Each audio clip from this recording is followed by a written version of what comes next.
All right, Mark 3. Jesus heals on the Sabbath. Another time, Jesus went into the synagogue, and a man with a shriveled hand was there. Some of them were looking for a reason to accuse Jesus, so they watched him closely to see if he would heal on the Sabbath. Jesus said to the man with the shriveled hand, "Stand up in front of everyone."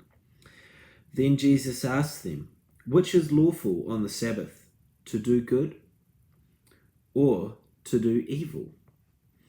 To save life or to kill?" But they remained silent. He looked around at them in anger and, deeply distressed about their stubborn hearts, said to the man, "Stretch out your hand." He stretched it out, and his hand was completely healed. Completely restored. Then the Pharisees went out and began to plot with the Herodians how they might kill Jesus. Crowds follow Jesus.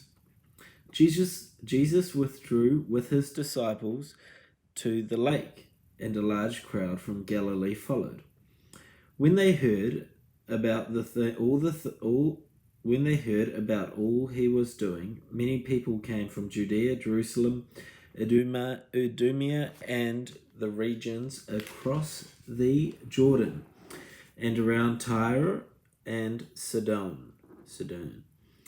Because of the crowd, he told his disciples to have a small boat ready for him to keep the people from crowding him. For he had healed many, so that those with diseases were pushing forward to touch him.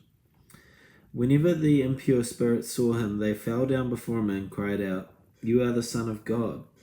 But he gave them strict orders, "Do not tell others about him." Jesus appoints the 12. Jesus went up on a mountainside and called to him those he wanted, and they came to him. He appointed 12 that they might be with him, and that he might send them out to preach and to have the authority to drive out demons. These are the 12 he appointed: Simon, who he gave the name Peter; James, the son of Zebedee, and his brother John. To them he gave the names the Boanerges, which means sons of thunder: Andrew, Philip, Bartholomew, Matthew, Thomas, James, son of Alphaeus, Theudas, Simon the Zealot, and Judas the Iscariot, who betrayed him. Jesus accused by his family and by teachers of the law. Then Jesus entered a house, and again a crowd gathered, so that he and his disciples were not able to eat.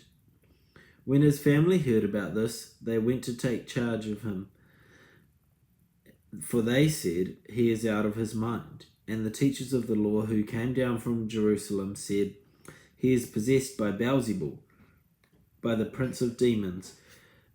He is driving out demons." So Jesus called them over to him and began to speak to them in parables. "How can Satan drive out Satan? If a kingdom is divided against itself, that kingdom cannot stand. If a house is divided against itself, that house cannot stand. And if Satan opposes himself and is divided, he cannot stand. His end has come. In fact, no one can enter a strong man's house without first tying him up. Then he can plunder the strong man's house. Truly I tell you, people can forgive all their sins and every slander they utter, but whoever blasphemes against the Holy Spirit will never be forgiven. They are guilty of an eternal sin." He said this because they were saying he has an impure spirit. Then Jesus' mother and brothers arrived. Standing outside, they sent someone to call him. A crowd was sitting around him, and they told him, "Your mother and brothers are outside looking for you." "Who are my mother and my brothers?" he asked. And then he looked at those seated in the circle around him and said, "Here are my mother and here are my brothers. Whoever does God's will is my brother and sister and mother.